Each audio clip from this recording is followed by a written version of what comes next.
Hello and welcome to another video, and we are showing today an airplane of great esteem. Hi, the purpose of today's video is to talk about this Junkers Ju-87 Stuka dive bomber, which was in service throughout the entire Second World War for Nazi Germany.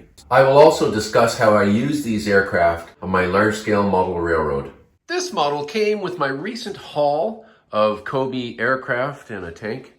Not that one, this one, that I got from Craig at Brick Army Canada. Craig is a super awesome fellow, and if you're considering COBI or would like to take a look, check it out. Just pop on down to his website and you'll see the link right here on the screen. All right, as you can see, it makes a very pleasant model. It's very detailed. Stuka, as I mentioned, was in service throughout the entire Second World War as a dive bomber. It was a very feared weapon at the time. I'll just take it off the stand there. It had a crew of two. There was a gunner here in the back. It had fixed landing gear. It had gull wings. Now the model doesn't include this, but the pilot also had a view down through the fuselage and out through about here somewhere. This model comes with bombs affixed to the wings and the center fuselage. The underside detail is typical COBI. However, we do normally view it from this angle. I don't normally use these stands for reasons I'll show you in a minute because I hang the airplanes up, but it is a nice stand. The gunner and the pilot are very movable. They're great figures. They're full of great detail. When in the airplane, of course, they both wear the helmet, but I have to say this peak cap is really quite nice.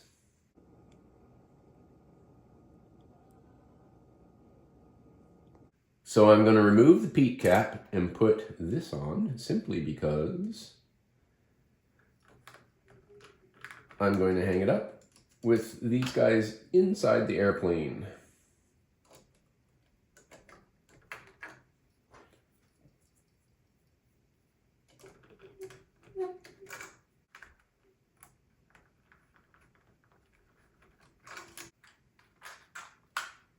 What are we stuck on?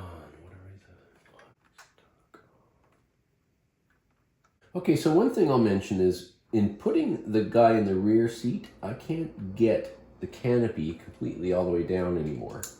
I can when he's not there, so I take him out, canopy goes all the way down. This was actually in the way too, so I pulled it up out of the way, but I've tried various ways to seat him, to move him around a bit, but I cannot get him in there down low enough where the canopy won't rock on his helmet. See, won't go all the way down. See that? Close, but you can see where there, well, I don't know if you can see, but there's a gap right there. I've taken the seat out. We'll see what that does. Put all that back together again. You can now go right down low in there. And this. And, oh, look at that. Sits right down nice now. Right down snug. Minor complaint, and I don't really mind it. Honestly, I don't. So, things I like. I like the stand, it's nice. The peak cap is nice. The instructions were very clear, very easy. I had no issues. The box, of course, is your typical COBI box. It's quite nice. Got lots of information, got some historical information in there. When I see a brick model that it's not fine scale and they suggest it's 1/32, you have to give some allowances for it not being fine scale. But I do have a bunch of scale rulers. I measured this against the dimensions of the real aircraft, and it turns out that it's really, really close to 1/32. So I'm going to say, yeah, for a brick model, that surprises me that it's really 1/32. I love that. The bricks are good quality. We've got some pieces. If you're staging this in a scene, when it's landed and it's in an airfield, you can have your flaps down. If you're flying, if you're hanging it to fly and you have it banked in a turn, you can appropriately move things. It does not have a rudder. That's a bit disappointing, and there's also no sort of embossed anything for a rudder there. It's a brick model. It's not going to be fine scale. So having said this and talking about the lack of the rudder right here and whatnot, look at the paint job on the canopy. Not all COBI aircraft come with canopies painted like this, but more and more we're seeing it. Absolutely wonderful. Also the pad printing. COBI's wonderful in that all of this And this, all of it pad printed. You don't have to screw around with stickers. Lots of interesting details around the aircraft, the iconic sort of engine radiator scoop, the general shape of the airplane. The bombs are quite nice. The defensive gun is quite nice. The prop spins quite nice. The tires are rubber here. So we have the hole for the antenna, and the antenna fits in there, but there's no pressure to it at all. I can shake the airplane and it falls out. So that's my thoughts on the airplane. I really like it. I'm not going to give a rating out of 100 or anything. Would I buy it again? Yes. Would I suggest it to other people? Yes.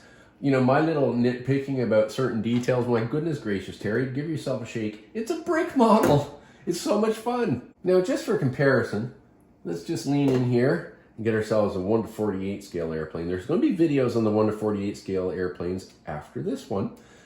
But yeah, I'll give you an idea of the size. So if you want to build a collection of 1:32 airplanes, you have to have some room. The 1:48 takes less space. It's not quite as detailed, but you know, the smaller you shrink brick models, that's what's going to happen. So why don't we head on over to the layout room, and I'm going to show you what I'm going to do with this airplane. If you've been following the development of my large scale model railroad, where I run live steam, but also live overhead wire for an electric locomotive, you'll know that for scenic effect, I hang COBI airplanes above the railway. The railway's in development. There's going to be a backdrop painted on there, and you see a warehouse over on the side there that's right now just a piece of foam core. The trains are generally 1:24 scale, some a little bigger, some a little smaller. The aircraft 1:32, of course, are too small. I've had guests come in to run trains with me, and we're running live steam, we're running other trains, and they smile when they look at these airplanes, because it just adds a certain sort of action and an element of fun to the room. So right now we have these aircraft here, and these aircraft up here, and we have aircraft here as well.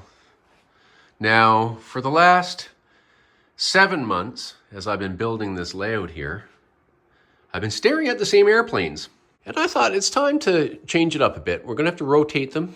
I don't have room to hang them all. I mean, it would look silly and crowded if I did that here. So we're going to give the Spitfire pilot a little easier job than chasing a BF-109. We're going to get the Spitfire pilot chasing after the Stuka, and it's going to go right here. We also have a military loading ramp here and a military area full of course, COBI.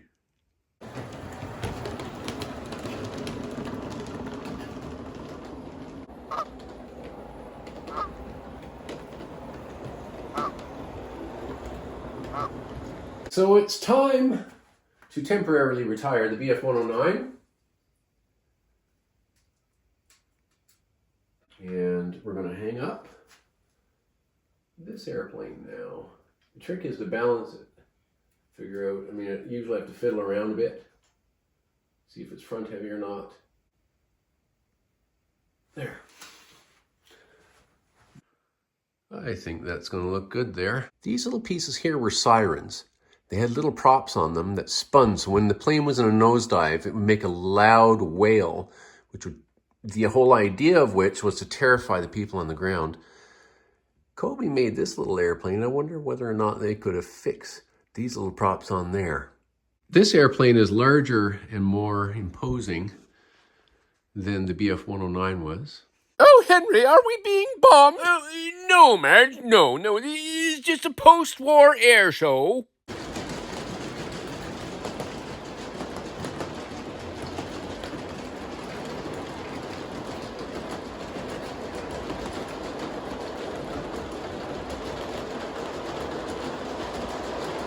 While the Friar loves watching trains above all, he really does also enjoy airplanes.